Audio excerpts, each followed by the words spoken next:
महाराज जी, आपको फिर ऐसा लगता है कि, या मुझे ऐसा लगता है कि कोई आना चाहिए जो इस पूरे प्रकरणों को बदल के रख दे।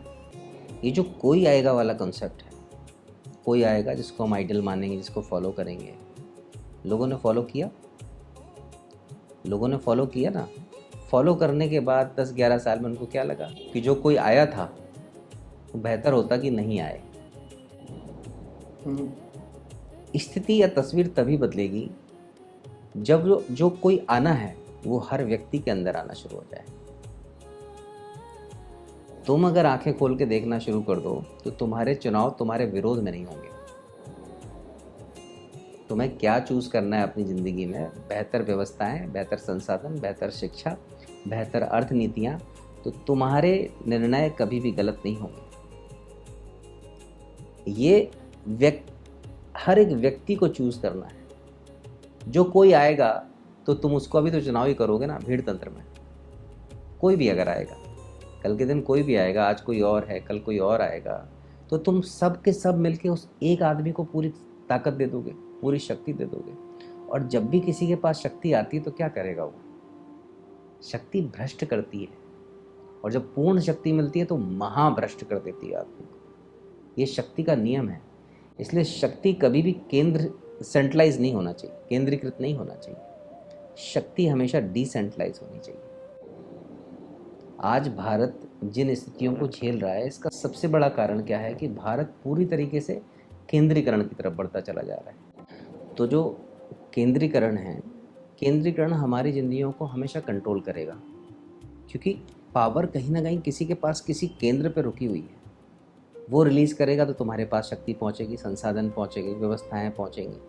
अगर वो कंट्रोल कर लेगा तो तुम्हारी सारी चीज़ें रुक जाएंगी। जो आत्मनिर्भर वाला कंसेप्ट है, वो आत्मनिर्भर वाला कंसेप्ट क्या है कि आपके परिवार को आपके पड़ोसियों पर निर्भर नहीं होना है।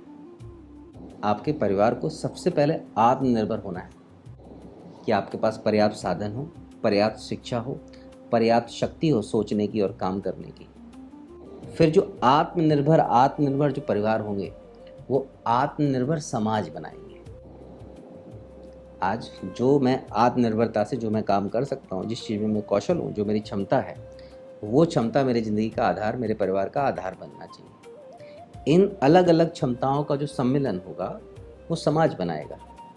वो समाज क्या करेगा? लेन देन स्थापित करेगा। जैसे तुम किसी चीज़ में बेहतर हो, वो तुम किसी को दे सकते हो, वो तुम्हें कोई चीज़ दे सकता है। इस तरीके से लेन देन बनता है। यही अर्थव्यवस्था का आधार बनता है। इसीलिए जो समाज है या देश है, उसको एक बहुत बड़ी एंटिटी के रूप में अगर हम स्थापित करने की कोशिश करेंगे और शक्ति किसी एक जगह दे देंगे तो पूरा देश विकृत हो जाएगा, जो हो रहा है। आज हमें ज़रूरत है कि हर जो जिला है हमारा, वो जिला आधार बने आत्मनिर्भरता का। क्यों हमें चाइना से प्रोडक्ट खरीदना है? आज अगर हम लखनऊ ज़िले में बैठे हैं, रायबरेली जनपद में बैठे हैं, तो रायबरेली जनपद खुद में तो आत्मनिर्भर होना चाहिए ना जी। वहाँ पे पर्याप्त संसाधन है, वो लगभग हर तरीके का प्रोडक्ट बना सकते हैं। वहाँ की कुछ विशेषताएं हैं, कुछ खाद्यान्न स्पेशल हैं, कुछ फल हैं जो विशेष तरीके से वहाँ पर उगते हैं। वहाँ पे एक विशेष तरीके के प्रोडक्ट बनते हैं। आज जो खाना हम खाते हैं, दाल चावल या जो भी बेसिक जो हमारी मूल आवश्यकताएं हैं, वो एक जनपद पूरा पैदा करने में सक्षम है। फिर भी उस जनपद के लोगों को वो चीज़ें क्यों वहाँ से खरीदनी है जो कलकत्ता में बन रहा है, जो महाराष्ट्र में बन रहा है, जो पंजाब में बन रहा है? वो जनपद खुद में तो आत्मनिर्भर हो सकता है ना।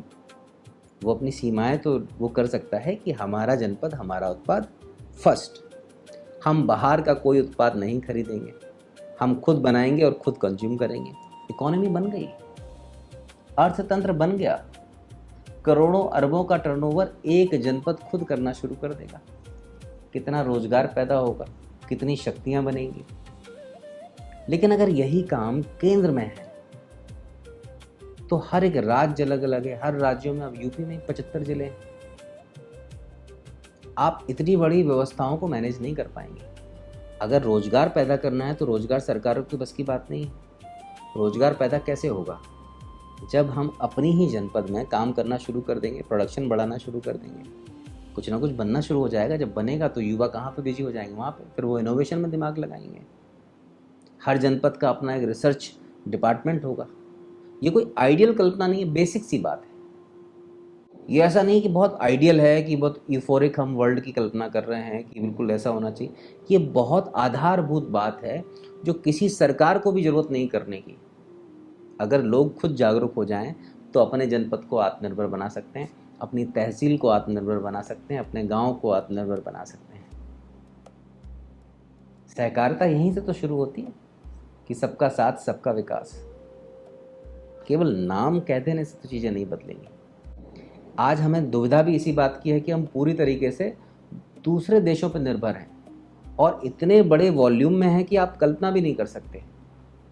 हम कृषि आधारित पूरी की पूरी व्यवस्था है, अर्थव्यवस्था हमारी, और हमें कृषि के उत्पाद भी बाहर से खरीदने पड़ रहे हैं, तो कैसी विडंबना है। तकनीकी में आप कुछ नया नहीं कर रहे हो, पूरी तरीके से निर्भर हो दूसरे देशों पर, कोई इनोवेशन नहीं है। उपभोक्ता बाजार बन के रह गए हैं। ज़्यादा जनसंख्या मतलब ज़्यादा ग्राहक, यही पूरी दुनिया इसी तरीके से हमें देखती है। हमें कोई बहुत आदर्श बाजार की तरह नहीं देखता है, कोई आदर्श देश की तरह नहीं देखता है। हमें सारे बहुत निकृष्ट भाव से देखते हैं, और ये देखते हैं इनका यूज़ करना है, यूज़ एंड थ्रो। हमारी यूटिलिटी केवल इतनी है कि हमें यूज़ किया जा रहा है। और जागरूकता यहीं से शुरू होती है कि जहाँ पे हम एक कदम आगे बढ़ाएं, आंखें खोलें, देखें क्या बेहतर करने होंगे, उसको करें। पहले होता था कि गांव और शहरों में बहुत दूरी क्रिएट हो गई थी। आज गांव और शहरों में फासले खत्म हैं। फासले खत्म होने के कारण जानकारी है। बेहतर जानकारी आपको बेहतर बनाती थी। आज जानकारी तकनीकी के कारण हर गांव में, छोटे छोटे गांव में पूरी तरीके से उपलब्ध है। तो शहरों के मुकाबले आप ज़्यादा कॉम्पिटेंट हो सकते हो, क्योंकि संसाधन आपके पास अभी भी ऑर्गेनिक है, नेचुरल। बेहतर उत्पाद बना सकते हो, ऐसे प्रोडक्ट बना सकते हो जो हेल्थ को भी, स्वास्थ्य को भी बेहतर करेगा, अर्थतंत्र को भी बेहतर करेगा, और रोजगार भी पैदा करेगा।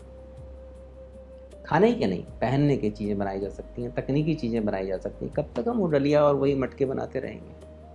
नई तकनीकी है, बहुत ज़्यादा एडवांस होने की ज़रूरत है इस समय। ये लक्ष्य होना चाहिए सरकारों का कि क्या हमने कोई आदर्श गांव बना पाया जो आत्मनिर्भर है, या केवल ब्यूटीफाई करके पोस्टर लगा के हमने आत्मनिर्भर केवल घोषणा की है। दोनों चीज़ों के पैमाने पे, कसौटी पे हमें कसना होगा। यही मूल उद्देश्य होना चाहिए, और यही तरीका है आगे बढ़ने का। नहीं तो बार बार घूमते रहेंगे, बार बार भटकाव आता रहेगा।